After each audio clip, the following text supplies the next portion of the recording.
Hi folks, and thanks for having me back at the Festival of Marketing. We're here to do some myth busting now, I hope, and talk a bit about the metrics that matter and those that can potentially lead us astray. My name's Jerry Daykin. I am the EMEA Senior Media Director at GSK Consumer Healthcare, so home to Voltarol, Sensodyne and numerous other wonderful consumer healthcare brands. Before that, I used to work at Diageo. I did a bit of time at Cara at Dentsu, and before that I worked at Mondelez at Cadbury. And you can find me on Twitter at jdaykin if you want to ask me any questions or challenge me as we go. I like to wear multiple hats, so I also will reference a bit today some of the work I do sitting on some of the WFA boards, volunteering at an organisation called Advertising, and also being part of something called the Conscious Advertising Network here in the UK. But we're here to talk about measurement, and measurement inevitably influences the decisions we make as marketers. Now, it's an obvious thing to say. It's a good thing, you know. Of course, we should be measuring what works and following it and doing more of it. But measurement is always a choice. You can never measure everything. You can't always capture absolutely every metric, or if you try, you'll get very confused. And so what we choose to measure pretty much by default has a big impact on what we then optimize for, what we chase, what we follow. And of course, there is some real caution in that, because if we blindly follow the wrong metrics, or we pick the right metrics but don't understand some of the nuances behind them, it can take us to quite literally to some quite dark places, or certainly to our advertising not working as effectively as we might think. And we'll start by talking about the kind of the core currency in some ways of the internet, or what is unfortunately sometimes the core currency of the internet, which is chasing clicks. And to bring that to life, actually, a friend of mine on Twitter, Sam, shared this really nice analogy the other day, and I just thought, you know, it's a perfect one to try and talk through why there's a kind of a caution that I think most of us will get in this in the world of clicks and attribution. So let's imagine we're here to sell some cars. I don't personally sell cars, but let's imagine we're running a car deal warehouse. We're not doing it alone. We have Sam. He's out front with his signs, spinning away, promoting the dealership, trying to flag people down and encouraging them to come in. A lot of people driving past him, but he's there making sure people know the dealership exists. And then inside we have Diana, who's our car dealer. She's the one, trying to get people to sign on the dotted line. She's the one, when you come into the dealership, talking you through the cars, showing you what we have on offer, telling you what we have available. And over a period of a few weeks and months, the dealership is actually doing really, really well. We've got loads of sales, selling loads of cars, everything's going smoothly. And so we look at what's working. And we look at what Diana's doing, and we can see she's sold pretty much all the cars. She's our only dealer, so kind of 100% of sales. Meanwhile, Sam out front, he doesn't actually seem to be doing that much. I mean, he's not talking to many customers. Lots of people just ignoring him, going straight past him. So, in order to optimize and improve our marketing, we might hire a second dealer. So now we've got Diana and Danielle working in the dealership. But we're going to get rid of Sam. We can't afford them all, but we're going to get rid of Sam because he wasn't really doing anything out front. And now we've got twice as many people to close the deal. And you can probably tell where this is going. But unfortunately, it doesn't work out well for our car dealership. Because yes, we have twice as many people there to close the deal, twice as many people there to sign on the dotted line. But suddenly we have hardly anyone coming into the dealership, because actually the dealership's down a bit of a back lane. It turned out that Sam stood out front was quite important in terms of reminding people that it existed. Even people who weren't thinking about buying a car that day, it was kind of helpful for them to know the dealership was there, so that when they did want to buy a car, they knew to come there. They couldn't find it. They didn't think about coming. And it's an obvious, tale of marketing woe that, all of us are, I'm sure, too clever to make mistakes like that. But as an industry, it's kind of a basic example of something many of us will have heard about in recent years. Some of the work of, say, Binnett and Field, looking at the long and the short of it, and the fact that marketing is quite evidently a balance between building long-term brands, having people understand our dealership exists, that trust our dealership, want to come to our dealership, but also short-term sales activities, price promotions, the dealer, the activity that can convert people and make them cross the line. And if you haven't seen this chart, you basically see sales activities drive very quick, immediate opportunities. Brand building builds over time. And actually, if you don't do any of that brand building, the sales part becomes really, really difficult. If people aren't confident in your brand, yes, you can still sell without having a brand. It just becomes much harder to compete. We've actually seen over the last decade or two that effectiveness has fallen. This has been a period of time when we've been blessed by countless new ways of communicating, of talking to consumers, of targeting them, of reaching them at different parts of the consumer journey with data. Marketing effectiveness, you'd like to think, would be going through the roof. And one of the big underlying factors that comes out of Binet and Field's work is that this short-termism has risen, and that people are much too focused on the short term and the immediacy of things. And online, clicks are basically the heart of that. Now, you might work in a performance business, you might work something that is all about actually selling clicks and conversion. I have worked in a series of brand building companies where it's very rare for our marketing to actually be driving an immediate sale, an immediate click. And even if you get this, even if you know this, even if you understand that ultimately you're trying to build a brand, it's very hard for sort of digital KPIs not to be a slippery slope. I think nearly all digital campaigns will show click-through rates, cost per click, cost per engagement. And if that exists, inevitably you start optimizing for it. You start asking your agency to improve it. You start challenging yourself to make it better. And before you know it, you're going down this slightly slippery slope of chasing clicks. And there's nothing wrong with people clicking on your ads or wanting to engage and talk to you, but it doesn't necessarily mean you're doing the right thing or optimizing to the right people for your business. And we'll come on to that in a bit. But one of the things we've tried to do at GSK, and I won't show you all our secret sauce, but a bit of the framework we've started to work through, is to really take our consumer journey. And the answer is what you should measure in digital varies a lot depending on what you're actually trying to achieve. And if it's right down the bottom of the funnel and you're trying to sell and convert people, fair enough, clicks might be the right thing to do. But if you're more at the awareness end or the consideration end, often clicks aren't important, and you actually just want people to have seen you, to have noticed you, and maybe they won't have clicked on you, and that's totally fine. And so we've been doing a lot of work to map across that so that we don't blindly follow the wrong KPIs, but we really follow the right ones. And if you haven't done some of that work yourself, as it happens, the IAB has a pretty good out-the-box solution around measuring digital advertising, and a slogan I love, though I know it offends some people, don't be a clickhead. Don't just rely on clicks and get addicted to clicks in your marketing. And even if you don't think it's what you're following, check with your agency, check what you're actually chasing. But actually, one of the things I think is a really key point across all of this is that old school is the new school. This classic Intercooler album I'm sure no one's ever heard of. And when we think about how to measure, even in the world of digital, even in this sort of fast-paced, we get lots of numbers, lots of KPIs, lots of metrics. The best way of actually measuring digital's impact is usually quite old school. Like on a big brand like ours, it can be MMM analysis, which is complex econometric analysis. It can frankly be looking at sales, especially if you can turn digital activities off and on and regionalize them. That can give you a short-term idea. But often it's longer term as well, like brand lift studies, consumer research. I mean, I know it's old school, but actually carrying out research and brand tracking and understanding, have my metrics moved? And often digital will say, we can't detect the brand lift, we can't detect the impact on the brand.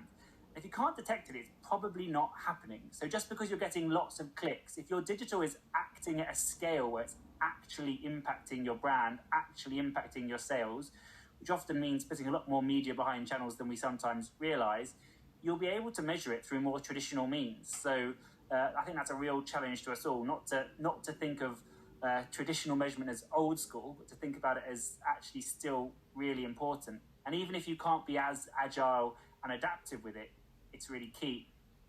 Now, a particular buzzword for anyone who I know and has the joy of following me on LinkedIn or Twitter or anything, I talk quite a lot about social media in particular, because it's a sector of our industry which is, perhaps most prone to curious misdirection, and I guess in particular this word engagement. And it's worth up front defining that when we say engagement, we don't mean broad consumer engagement, whether they know and care about your ads and their interest. In social, we define engagement very much as people who liked, clicked, commented, shared, which, let's be honest, means that social engagement is actually just clicks in disguise. We can pretend it's something new and exciting and revolutionary and different, and it's all about consumers wanting to have one-on-one conversations with us. But spoiler alert, you're a consumer and you don't have a one-on-one conversation with 99% of the brands you buy from, and neither do normal consumers.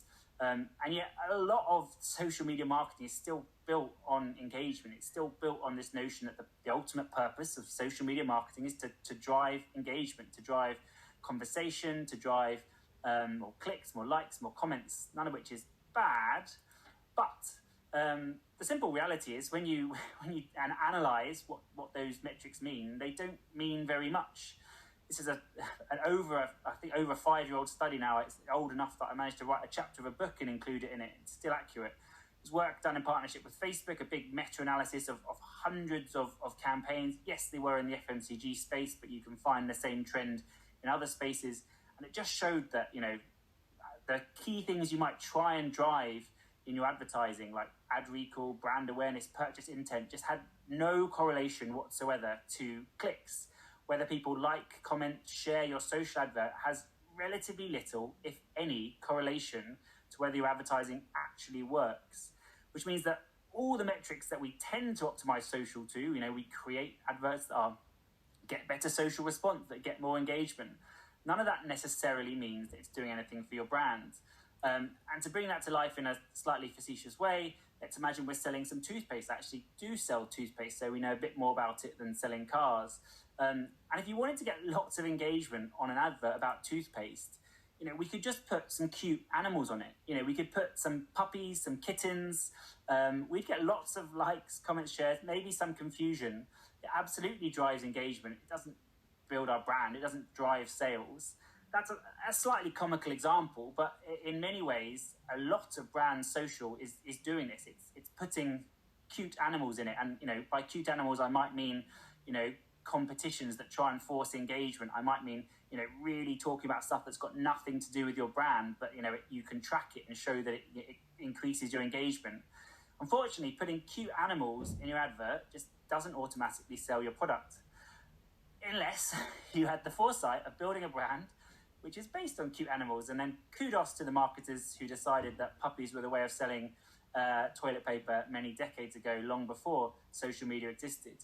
When we're selling our toothpaste, when we're selling Sensodyne, we do it in a number of ways, some of which is very serious adverts from doctors talking through, why that toothpaste is good, why it works, how it works, the science behind it. I'm not saying by any means that you have to go to the complete other extreme, that you have to go from frivolous puppies to, yes, you should just put your TV ad on social. Don't do that. You'll, for the most part, only get a couple of seconds of people's attention, and if it's your TV ad, they probably aren't working. But you can bring it to life in very different ways. Like we've done some stuff with Sensodyne, really thinking about the triggers of sensitive teeth, stuff that bright, exciting content like this that's more likely to grab people's attention, more likely to make them stop than perhaps a more traditional advert, but it's still communicating the brand. It's still absolutely not playing up to engagement. We have bits like this that we actually did on Corsadil, which is quite a complex brand about bleeding gums. We actually did it with Twitch, but it works really well on social as well, thinking really outside the box on our content to show something that's, eye-catching, that's different, that's great on social. We have stuff like this that we did in partnership with Gay Times, actually, on our Voltro, on one of our pain brands, which is, really person-led stories. We know actually people grab a lot of attention on social. All of which I think, are great and interesting campaigns, none of which are designed around engagement. In fact, most of those won't necessarily have high engagement. A lot of them were stories formats where you can't really massively engage anyway. And engagement isn't bad, it just often misdirects us. If you were chasing engagement, you probably wouldn't have made any of those ads. You'd have made something which asked people to click, you'd have made something that was more clickbaity. I mean, yes, that's the worst possible idea. There's lots of middle ground in between those. But engagement isn't actually correlating to your business results. So chasing it and, prioritizing the adverts that have the most engagement itself can misdirect us. And what do I really mean by that? I think, some of the most basic things to realize are that the people who click and engage most on social media advertisers are not necessarily your most important customers. They're just the heaviest clickers.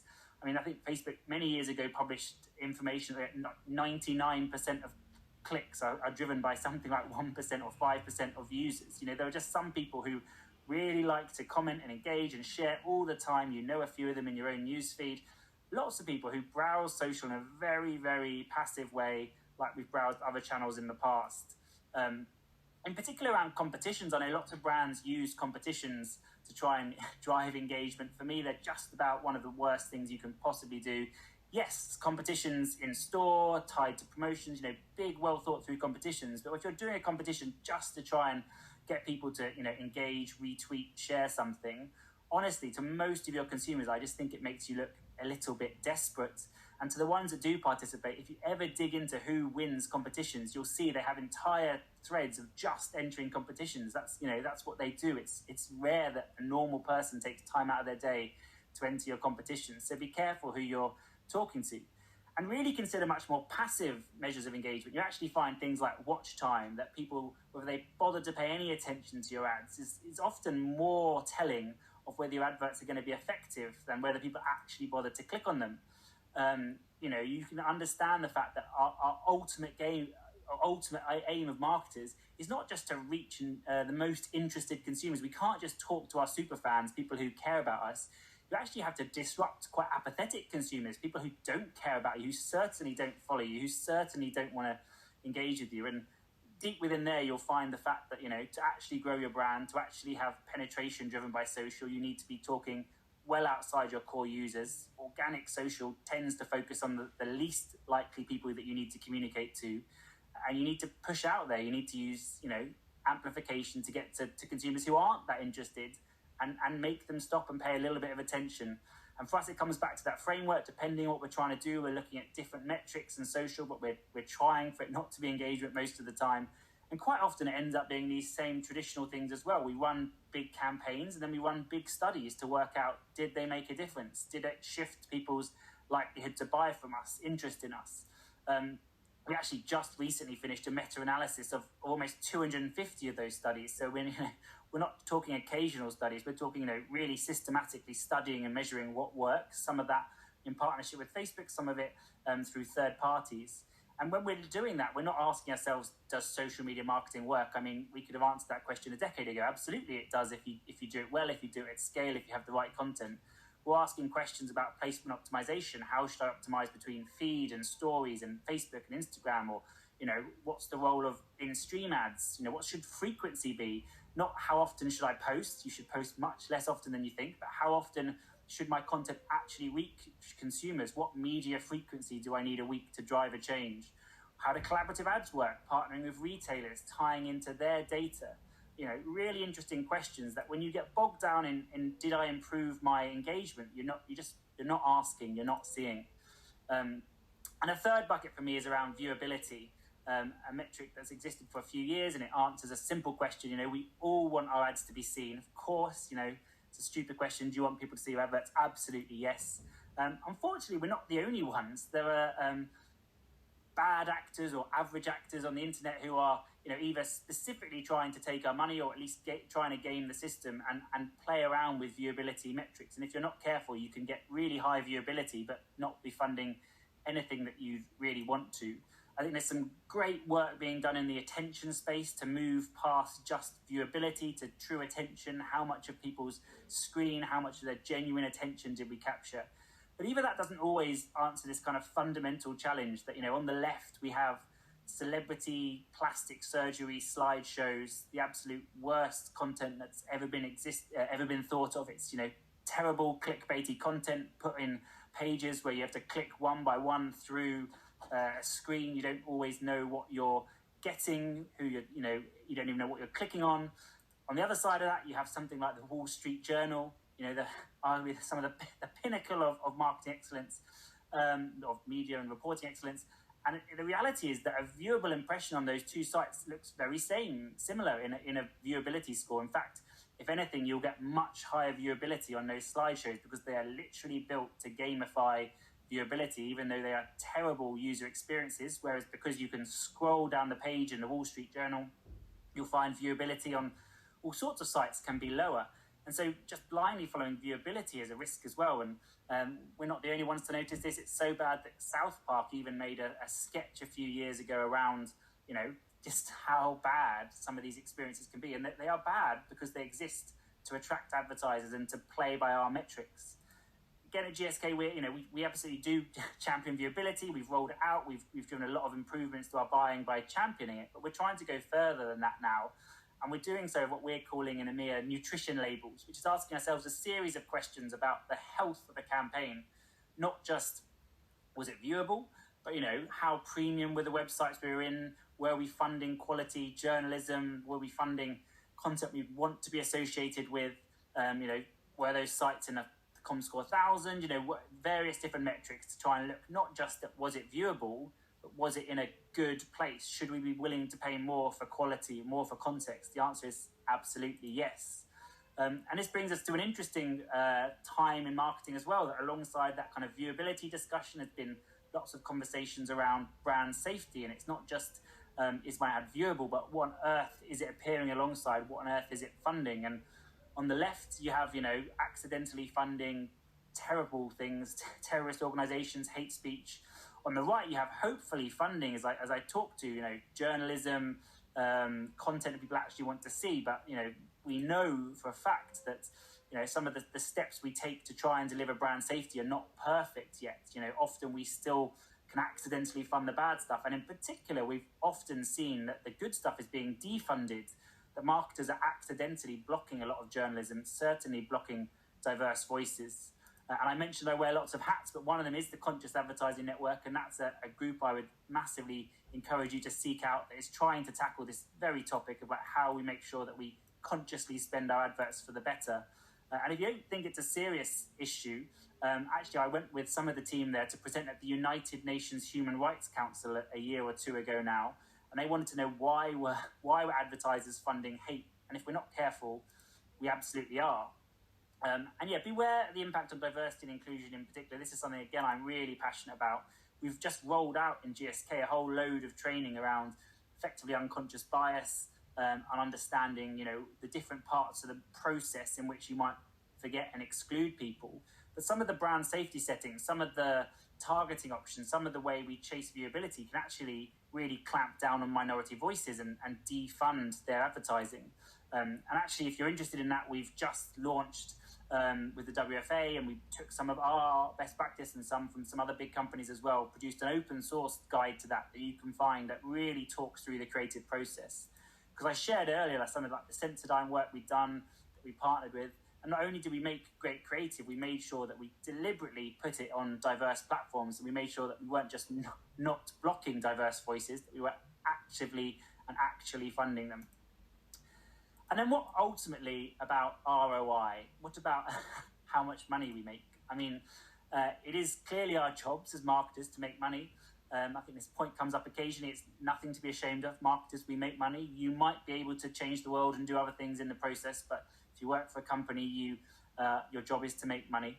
One of the big watch outs, and we live in this very growth-focused world. Nearly every company in the world is focused on trying to grow. And one of the watch outs with ROI is, does a high ROI just mean you're not growing fast enough? One of the best ways of having higher ROI is to spend less money, reduce your budgets, spend less. But that won't help you grow. And in fact, the Ehrenberg Bass Institute, and I'm sure many of you are familiar with the works of Byron Sharp, have quite a strong opinion on this, that actually ROI is a silly metric that can send you broke. And that actually just permanently optimizing for ROI is quite a bad idea. And if we go back to where we started with selling some cars, if you optimize just for ROI, the ROI and the dealer people is much higher. But actually, it doesn't necessarily mean that's the only channel you need. It doesn't necessarily mean that's the only tactic you should do. Why? One of the reasons is to do with marginal ROI. For some reason, it's a shocking fact, but TV still has almost certainly the highest ROI of any marketing channel in the world. It's a very effective medium if you can afford to buy it. That doesn't mean all our media should go into TV. When you've bought a certain amount of TV, it becomes harder to reach more people. You start to reach saturation, and the ROI on your next pound is not as high as your first pound. That's the marginal ROI decreasing. And of course, at that point, it makes perfect sense that you start to use other channels to build your reach, YouTube and social and online video and all sorts of other things. And of course, there are also strategic reasons, the consumer journey, other places you want to play in your media. But it's important that, ROI is not a static thing. The ROI on any media, any marketing technique will depend on how much you're spending. And so sometimes if you're getting really, really high ROI on a channel, you should be spending a lot more on it, because when you start to reach saturation, that will start to decrease. Another big watch out with ROI is ultimately it can be about chasing the low-hanging fruit. If you go after, the one way to improve your ROI is just to target your media on the consumers most interested in your products. We see a lot of hyper-targeted campaigns, in digital in particular, that will tell us they've got much higher ROI because they honed in and they found the people most interested, most likely to buy us. Well, there's a role for that in the consumer journey. There's a role for that in that tactical long and short of it. But our role as marketers is actually to do something much harder, which is to, again, persuade the people who don't care about us what to do. So great, you can digitally target and persuade some people who are already interested in you to be a bit more interested. How do you use digital targeting or mass reach or whatever your levers are to persuade people who actually aren't that interested in you that they really should be, and to pay some attention? That's the kind of the key challenge of marketing. And again, why if you just focus on ROI, on clicks, on a lot of these metrics, you end up really honing in and looking at the easiest people. The actual people you need to chase are the next customer, the new customer, the penetration, and getting a new customer can be more expensive than talking to an existing one, but it's literally how brands grow. And it's also how we avoid some of the challenges we've seen with effectiveness decreasing as short-termism has risen. I've worked in digital most of my career. I'm a massive digital advocate. Don't by any means take this as me saying digital is not a good idea. Digital is an incredibly important part of the modern media mix. You just got to be careful how you use it, careful how you measure it, careful how you fit it alongside other channels, and how you get to that right mix. And really, it's about a balance of those long and those short-term measures. And I think it's actually fair to say that marketing is always going to be an art and a science combined. So there is certain marketing science rules. There are things we know that do factually exist and happen in marketing, things that work. The marketing science theory out there, it's really important to learn. It's really important to study. I know there's often a debate about whether you need a marketing degree to work in marketing. You should definitely know some marketing science to work in marketing. But there's also an art to it. It's a creative industry. It's a world where creativity is as important often as that science. It helps to know the science, to play by the rules.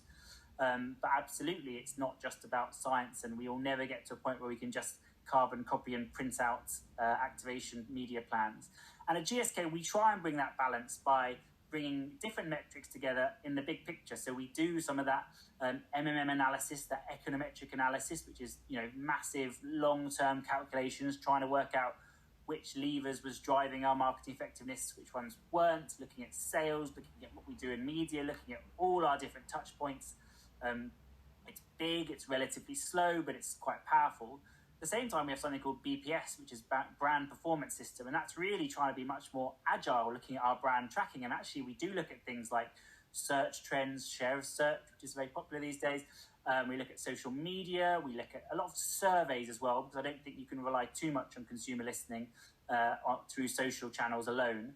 But a lot of data to understand how our brands are growing in the longer term as well as the shorter term.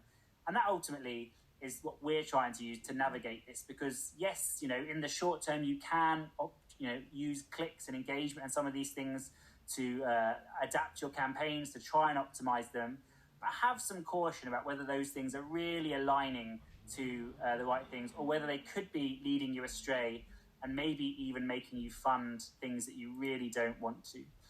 So thank you very much for having me. Hopefully some of that's been interesting. As I say, my Twitter is Jerry Daykin, and I'm happy to be challenged to discuss and to talk any more about it. But we've been busting some myths, and hopefully some of that has changed what you think about some of those metrics, or at least given you something to think about in your teams.